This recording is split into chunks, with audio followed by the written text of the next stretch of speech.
Salut à tous, c'est Antoine. Aujourd'hui, je fais mon décompte des albums de Megadeth. La dernière fois, j'avais fait Metallica, puis j'avais mentionné que Metallica avait été le tout premier band qui m'avait introduit à la musique là, en tant que fan.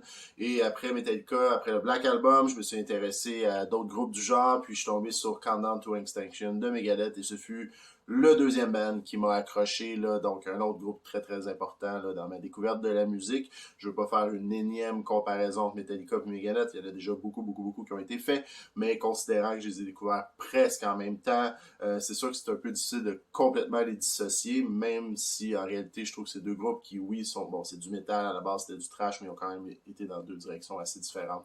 Ils ont leur identité propre. Pour ce qui est de Megadeth, 15 albums, encore une fois, je compte pas les lives ni les EP. Je sais qu'il y en a un autre qui sort bientôt, mais évidemment, bon, je le compte pas parce que je l'ai pas entendu. Alors, je me lance, je tente de faire ça en un vidéo, ce qui est un défi quand même assez difficile pour moi parce que je tendance à parler beaucoup. Alors voilà, en 15e position pour Megadeth, c'était un choix extrêmement facile pour moi, c'est Super Collider. Euh, je sais pas ce qui s'est passé avec cet album-là. Clairement, ils ont voulu essayer de faire quelque chose de différent, ce qui est quand même bien. Mais je suis obligé d'admettre, je suis pas du genre à bâcher les bands puis à dire des trucs là, ah c'est mauvais, c'est nul, blablabla. Je suis pas comme ça. Mais c'est un album que j'aime pas. Tout simplement, je trouve mon compte seulement sur deux tunes sur l'album. Il y a Dance in the Rain, que je trouve quand même très cool. L'ambiance dans cette tune-là, je l'aime. Et Forget to Remember, qui est une tune plus pop. J'ai vu des gens qui avaient critiqué l'album, mais j'ai pas vu beaucoup de critiques positives de cet album-là, en fait, pour être honnête, j'en ai vu aucune. Puis Forget to Remember, les gens disent, ah, c'est vraiment pop, mais je dois admettre que je trouve que c'est une bonne tune pop, le refrain est catchy, puis tant qu'à ça, j'aurais quasiment préféré un album pop de A à Z assumé, plutôt que ce qui a été fait là. La chanson Burn étant vraiment la pire, un refrain, là, Burn, Baby Burn, sérieux.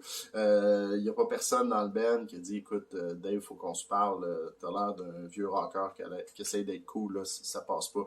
Non, c'est vraiment cheesy. Mais, bref, je m'arrête là. Ah, l'intro de Blackest Crow est quand même cool là, avec la guitare là, acoustique. Là. Ça, j'avoue que j'ai aimé ça. Là, ça faisait un peu swamp, là, je sais pas comment dire ça. Là. Mais en tout cas, l'intro de Blackest Crow est bonne, mais le reste de la tune, ouais, en tout cas, ça se gâche.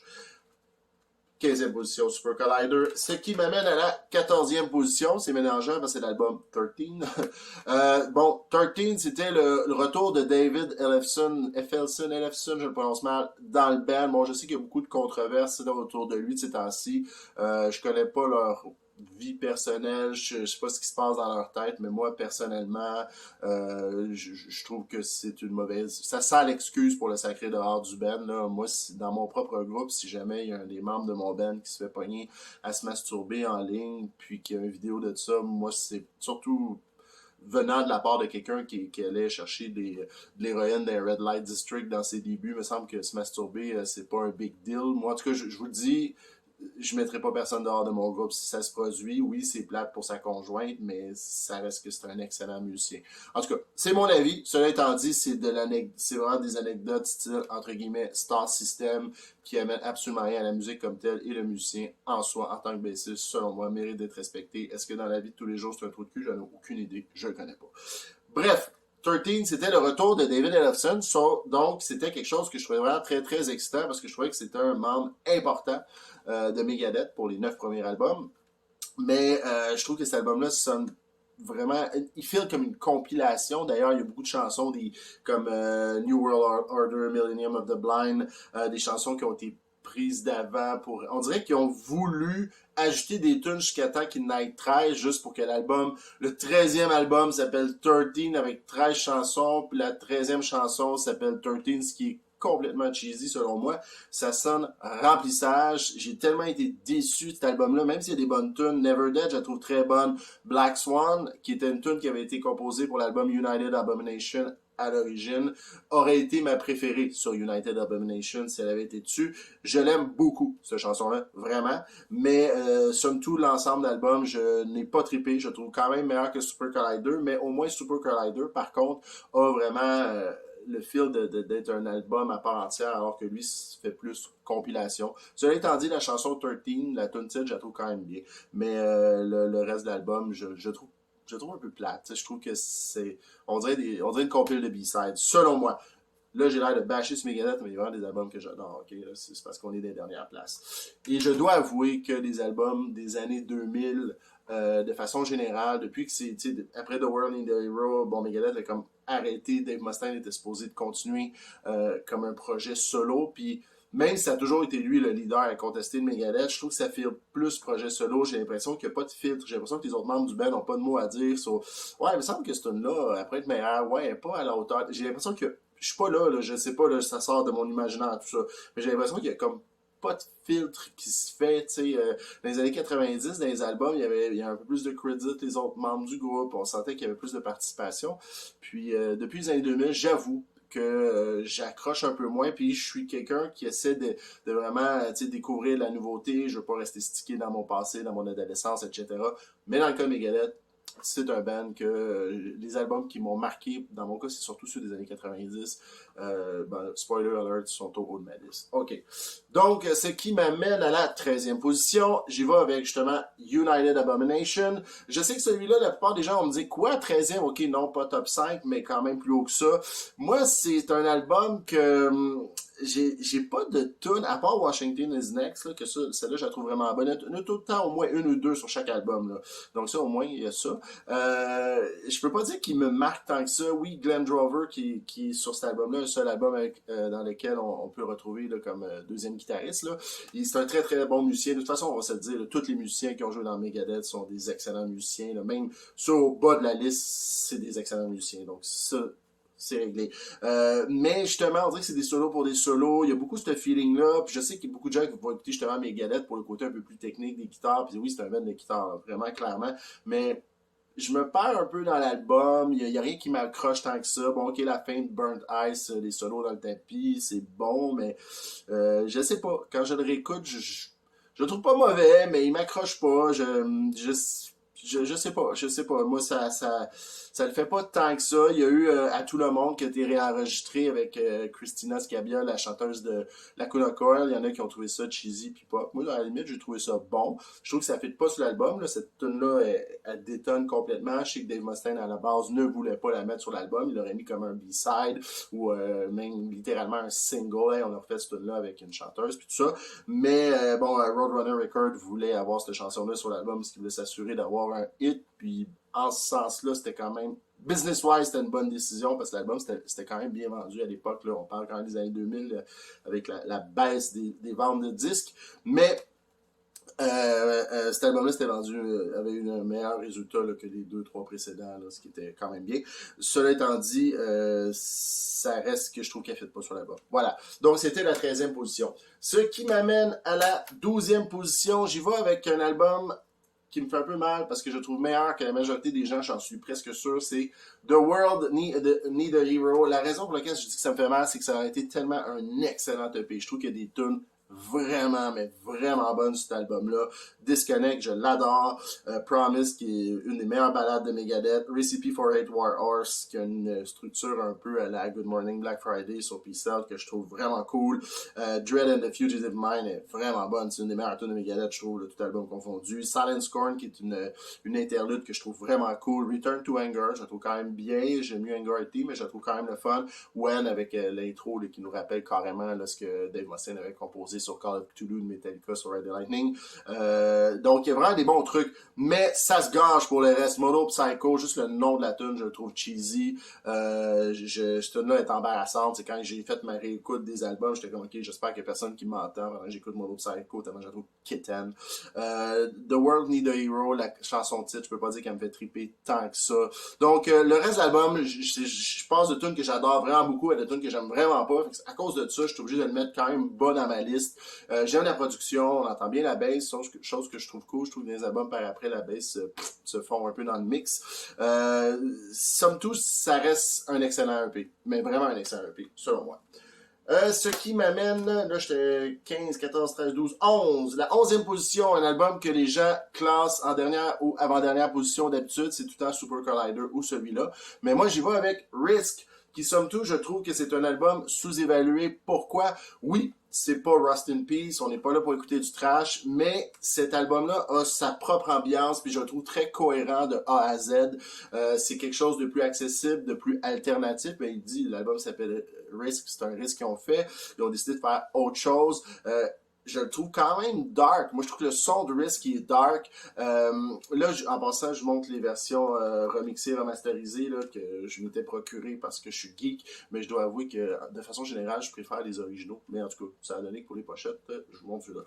Parenthèse. Bref, donc Risk, je le trouve quand même très cohérent. Moi, quand j'écoute cet album-là, je me dis, ok, je rentre dans ce vibe-là, je pense pas à Megadeth, Holy War, ou Peace Cell, ou In My Darkest. Non, non, j'écoute Risk, puis je rentre dans ce vibe-là, si ça pourrait ne pas s'appeler Megadeth, ça serait correct. Puis somme toute, je trouve quand même que c'est un bon album. C'est pas leur meilleur, ils ont des trucs plus mémorables, mais je le trouve très respectable, et pour cette raison-là, moi, je le classe quand même en 11e position. Attends, je dirais 15, 14, 13, 12, 11. Oui, ok, j'ai de la misère avec mes chiffres. Ce qui m'amène à la 10e position, ben, le dernier album à ce jour. On sait qu'il y en a un qui s'en vient bientôt, mais c'est Dystopia. Dystopia, je le trouve très bon. Le son de Megadeth depuis, surtout depuis United Abomination, je vous dirais, en montant. Il y a comme un son, je trouve que je sais pas si c'est le son du drum ou quoi, malgré que sur celui-là, il y avait Chris Adler de Lamb of God là, qui a joué dessus, puis ça a vraiment upgradé le drum par rapport aux quelques albums précédents. Là. C'est rien contre Sean Drover, parce que je suis sûr que c'est un bon musicien. Je sais pas à quel point il y avait le dernier mot sur ses parts de drum, mais je trouve que le son du drum est plus intéressant. Mais le son général, je trippe moins, je sais pas, je pense qu'il se down-tune un peu peut-être, ou je sais pas, mais il y a quelque chose dans le son, je trouve qu'il sonne métal des années 2000, on dirait qu'ils sonnent tous pareils. C'est pas totalement vrai ce que je dis, ils sonnent pas tous pareils. Mais il y a quelque chose que je trouve un peu moins intéressant, malheureusement, même si la composition, les compositions sont bonnes. Je veux dire, la chanson titre Dystopia qui nous rappelle un peu la structure de Hangar 18, je la trouve vraiment cool. Fatal Illusion, ça faisait du bien de entendre une tune de Megadeth ou qui rentrait pas dans le couplet-refrain, un peu comme dans les 4 premiers albums, ils n'étaient pas du tout dans cette structure-là. À partir de Countdown to Extinction, un peu plus. Fatal Illusion, c'était un peu plus éclaté. Ça, je trouvais ça vraiment cool. Poisonous Shadow, qui est vraiment bonne. Conquer or Die, une excellente chanson instrumentale. J'aime bien Lying in State. Donc, il y a vraiment plein de bonnes tunes sur cet album-là. Mais je le trouve moins mémorable que ceux que je n'ai pas nommés encore. Donc, voilà. Et là, ce qui m'amène aux 9 derniers. Donc, 9, c'est quand même beaucoup. C'est 9 albums que j'adore. Je me prête à faire un sacrilège et y aller avec Killing is my business and business is good, et j'y vais avec le remix de Final Kill, que je dois admettre qu'il est excellent. Je sais que d'habitude on préfère la version originale, et dans ce cas-ci, c'est une des rares fois où je dois admettre que je préfère cette version-là à la version originale. C'est vraiment un excellent remix et remaster. Donc c'est un classique, c'est le premier album. Je sais que pour beaucoup de gens, il est dans leur top 3, même voire certains en première position. C'est quand même pas quelque chose que je vois si souvent que ça. Là. Ça joue beaucoup entre Rust in Peace, Countdown to Extinction, puis Peace Cell pour la première position. Mais j'ai quand même déjà vu cet album en première position, ou du moins dans le top 5. Bon, moi, il est en 9e, donc oui, il y a plusieurs albums que je préfère à celui-là. Somme toute, je l'adore. J'avoue que le vocal me gosse un peu. Ça sonne, tu sais, c'est la petite voix aiguë. Tu sais, il y en a qui vont dire, ah, mais le vocal, il gosse tout le temps dans Megadeth. Ben, en fait, c'est faux. Il y a certains albums sur lesquels il chante vraiment très bien, mais je ne trouve pas que c'est le cas de celui-ci. Par contre, sur le plan instrumental, il est incroyable. Rattlehead, j'adore ce tune-là, elle est vraiment dans mes préférés de Megadeth. Looking Down the Cross aussi. Mais bon, il y a des albums que je trouve un peu plus mémorables. Ce qui m'amène à la 8e position. Un album des années 2000, un des rares qui réussit à surclasser un des albums précédents. Donc, Endgame, oui, Endgame, c'est un album qui torche. On a encore le truc que je disais tantôt avec le son que j'aime un peu moins, le drum que je trouve un peu plate, là. Je me sens un peu mal de dire ça, parce que en plus, je suis tellement pas un drummer, donc je suis qui pour dire ça, là. Mais que l'époque Sean Drover au drum, malheureusement, j'ai moins troupé. Mais ça reste que les tunes sont là. D'ailleurs, en parlant de Sean Drover, il y a des crédits sur la tune Head Crusher qui rendent vraiment au poste. Vraiment très cool. C'est drôle parce que j'aime beaucoup la fin de cet album-là. Les 3 dernières tunes, Head Crusher, How the Story Ends, and The Right to Go Insane. D'ailleurs, The Right to Go Insane, c'est ma préférée sur l'album. J'adore cette tune-là. Et je trouve que le début de l'album aussi commence vraiment à fort. This Day We Fight 44 Minutes. C'est vraiment très très bon. Mais dans le milieu, je trouve que ça baisse un petit peu. Ça baisse un peu, mais somme toute, c'est un album qui s'écoute quand même très bien de A à Z. Côté ceux qui trippent solo, technicalité, ça rentre vraiment au poste, Endgame. D'ailleurs, quand il avait sorti un album aussi bon, j'étais comme wow! Après ça, avec David Ellefson qui va revenir, comme je disais tantôt, je me suis dit ça va être fou. Mais non, on a 13 puis Super Collider back-à-back, les deux pires albums du band. C'est un peu malheureux. Mais bref. Endgame, 9e position. Ce qui m'amène à la 8e position, qui est mon album préféré des années 2000, de post-première séparation, pour dire ça comme ça. C'est The System Has Failed, qui est l'album qui a été supposé de s'appeler Dave Mustaine Solo Project ou whatever. Moi, je trouve qu'il est vraiment très bon, avec un retour de Chris Paulin à titre d'invité, assumé, invité, comme deuxième guitariste qui était là sur les deux premiers albums, Killing's My Business puis Peace Cell, qui fait vraiment un excellent job sur celui-ci. Au drum, c'est un drummer de jazz de Vinnie Cole. Son nom de famille, je la misère, mais en tout cas, lui, Vinny, qui est un drummer de jazz renommé, un excellent musicien. Donc, il est vraiment bien entouré, mais c'est un peu assumé. C'est un album solo. On l'a appelé Megadeth, puis c'est vraiment une question de maison de disques qui voulait un album de Megadeth, puis en plus, ben, ça aide pour les ventes de disques de s'appeler Megadeth. Mais reste que le produit final, moi je trouve qu'il y a vraiment des bons trucs. La chanson, le premier single à l'époque c'était Die Dead Enough, qui est ma chanson préférée sur l'album. Je trouve qu'elle torche. J'adore le refrain, je trouve qu'il y a une bonne balance entre la technicalité musicale, les solos dans le tapis, puis des bonnes airs de voix. Donc dans ce tune-là, je trouve que c'est vraiment une de leurs meilleures. Je trouve ça dommage, ils ne jouent plus vraiment en show. Je pense qu'ils l'ont juste joué pour la tournée de l'album en fait, mais ce serait vraiment cool qu'ils reviennent. The Scorpion, j'adore. Back in the Day, je trouve le fun. Of Mice and Men, Blackmail the Universe, la première qui est encore une fois une des rares chansons où justement qui sort du pattern couplet-refrain. Là, c'est vraiment une chanson plus progressive avec des riffs, je veux dire, les riffs rhythm sont plus complexes que la majorité des leads de ben des bands. Donc, System Has Failed, et ce qui m'amène à là on est rendu à combien? 15, 14, 13, 12, 11, 10, 9, 8, 7, 6. Tu vois ce que je dis? Oui, c'est vrai. Je vais avec un album que je considère sous-évalué dans la discographie de Megadeth et j'y vais avec So Far, So Good, So What. Je le sais, cet album-là, le 3/4 du budget est passé en drogue, mais bon, fallait ce qu'il fallait peut-être. J'en ai aucune idée. Il y a un côté plus punk-ish. Ils l'ont dit d'ailleurs, le band écoutait beaucoup de punk à l'époque de cet album-là. Côté technicalité musicale, c'est un peu un pas en arrière versus les deux premiers, là, puis Cell, puis Killing's My Business. Mais moi, ça m'accroche. D'ailleurs, ils ont fait un cover de Anarchy in the UK sur cet album-là qui représente quand même bien le mouvement punk de l'époque. Ma chanson préférée de toutes les tunes de Megadeth de cet album-là, c'est In My Darkest Hour. J'aime le son, la façon dont il chante, il est moins high-pitch tout le temps dans cet album-là, puis je trouve que ça fait du bien.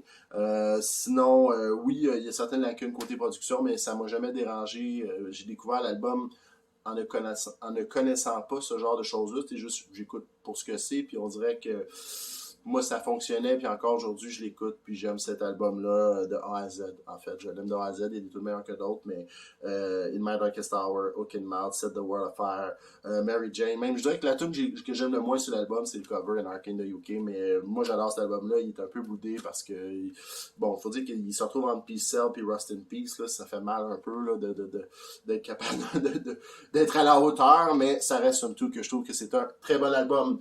Ce qui m'amène à un autre sacrilège, même si je le classe quand même très très haut en 5e position, mais habituellement si t'es pas dans le top 3 avec cet album-là, c'est un sacrilège.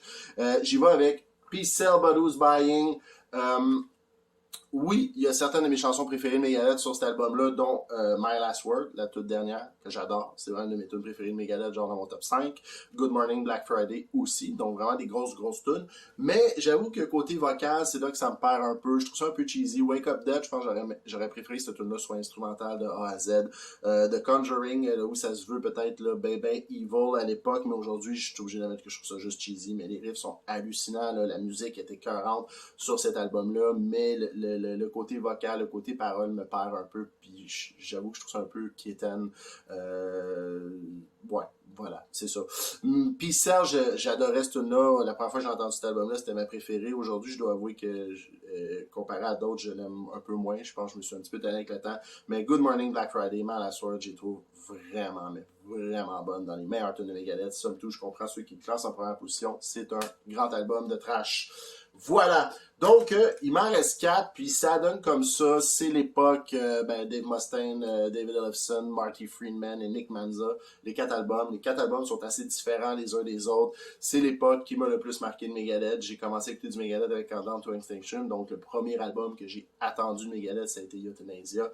Le premier show que j'ai vu de Megadeth, ça a été pour la tournée Cryptic Writing. D'ailleurs, à titre anecdotique, ça me rajeunit pas, mais c'était à l'époque du verglas. Pour ceux qui ont vécu ça, le verglas, Megadeth avait fait leur show, si je me trompe pas, c'était au mois fin janvier, début février, je suis pas sûr, puis c'était au Métropolis à Montréal, puis il avait donné les profits du show aux gens sinistrés, il y avait une organisation, bref. Donc moi j'étais là pour la tournée Cryptic Writing, donc ça a été un moment important pour moi. Et cette époque-là, les albums sont différents les uns des autres, je sens que l'implication des autres membres du groupe a peut-être un peu plus d'importance, on s'entend, là, Dave Mustaine c'est le leader, mais c'est des albums que je préfère, auxquels moi je suis le plus attaché, donc maintenant c'est de savoir lequel en premier? Ben, en fait, en quatrième position, j'y vais avec Countdown to Extinction. Est-ce que c'est parce que je l'ai surécouté? Peut-être. Il mériterait peut-être d'être un petit peu plus haut. Mais c'est parce qu'il y a certaines tunes que j'aime moins sur Countdown to Extinction. For Closer of a Dream, je peux pas dire que je trippe tant que ça. High Speed Dirt puis Psychotron non plus. Donc ça fait quand même 3 sur 11 qui me font pas tripper tant que ça. Mais This Was My Life, la chanson titre, puis Ashes in Your Mouth, j'adore. C'est mes 3 préférés sur cet album-là. J'adore vraiment. Ah oui, puis Captive Honor aussi, que j'aime vraiment beaucoup. Symphony of Destruction, j'avoue que j'étais un petit peu tanné. Même chose pour Skin Almighty, mais c'est quand même des bonnes tunes. Je veux dire, c'est des tunes que j'ai vraiment beaucoup écoutées, que j'ai vraiment beaucoup aimé jadis, mais avec le temps, mettons que j'écoute du Megadeth, je suis pas porté vers ces chansons-là. Donc, il y a peut-être un peu de ça avec Countdown to Extinction. C'est un grand album, il est mémorable, mais je pense que je l'ai un peu surécouté, ce qui n'est pas vraiment une bonne raison pour le classer moins haut. Mais les 3 que j'ai pas nommés encore, somme tout, pour moi, et je répète, là, c'est vraiment totalement subjectif. Pour moi, vont au-delà de celui-ci. Ça reste que c'est l'album le plus important du groupe en termes de vente de disques, puis celui qui les a fait connaître le plus. Voilà. 3e position, j'y vais avec l'album que j'ai officiellement le plus écouté dans ma vie de Megadeth, c'est Euthanasia. Comme je disais tantôt, c'est le premier album que j'ai attendu. C'était le nouvel album de Megadeth. Et à cette époque-là, j'étais pas encore très accroché à leurs albums plus trash, tu sais, je comprenais moins les structures. J'étais jeune, là, j'étais ado, là. J'avais 14-15 ans, je sais plus là, exactement, mais j'étais jeune. Moi, les tunes, pas de structure, pas de refrain, je me perdais là-dedans, donc j'étais arrivé avec Euthanasia. Tu sais, j'écoutais surtout Countdown to Extinction. Ça, Euthanasia, chaque tune en plus une structure pop, c'est plus accessible, c'est axé sur le vocal. Ils chantent bien sur Euthanasia, Dave Mustaine, en tout cas selon moi. Puis c'est un album qui s'écoute vraiment très bien de A à Z. Je l'ai écouté et réécouté je sais pas combien de fois, mais vraiment beaucoup. Quand j'étais ado, les chansons mémorables, ben, c'est drôle parce que je l'avais en cassette. Donc, tu avais les 6 premières d'un bar, les 6 premières du deuxième bar. Moi, j'écoutais plus le deuxième bar sur cet album-là. Souvent, bon, les grosses tunes sont au début, là. Mais moi, ça a donné comme ça. Blood of Heroes, c'est encore à ce jour une de mes chansons préférées de Megadeth. Family Tree, puis I Thought I Knew It All. Donc, la 7, la 8 et la 10, qui était la première, la deuxième et la quatrième du deuxième côté. Dans le temps, à cassette, c'était les 3 tunes que je préférais. C'est encore le cas aujourd'hui. Évidemment, il y a Tout le monde qui est un classique. J'aime bien, évidemment, Reckoning Day et Train of Consequence, Addicted Chaos. C'est vraiment un très, très bon album. Somme tout, Euthanasia, mais toutes les tunes sont sensiblement, pas toutes, mais presque toutes la même structure, couplet-refrain, bridge-refrain. Et ça, aujourd'hui, contrairement à l'époque, c'est quelque chose qui me tanne un peu quand c'est tout le temps pareil.